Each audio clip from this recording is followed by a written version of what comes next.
Bakit mas maraming nagsasabi na mas masaya yung childhood ng mga batang 90s kaysa sa ngayon?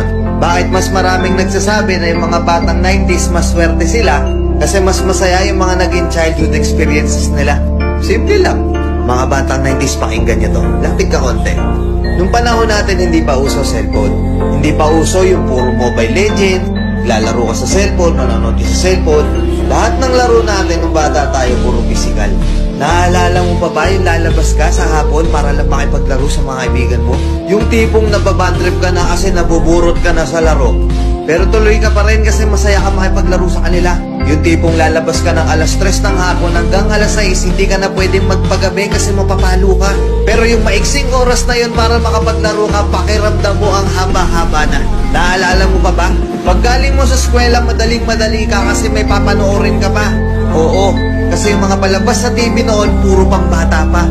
Puro cartoons, may mga anime pa. Nakakatuwa kasi yung mga palabas noon talagang nakakatulong sa bata. May matinik, may Hiraya Manawari, may siniskwela pa.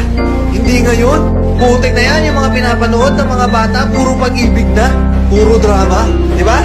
Mapa pang umaga ka man o panghapon ka man sa klase, makakapanood ka. Naaalala mo pa ba? Yung nagtutulog-tulugan ka sa hapon sa mama mo para lang makaiwas ka sa palo niya. O teka, naririnig mo ba yun? Oo, paulan na. Gigi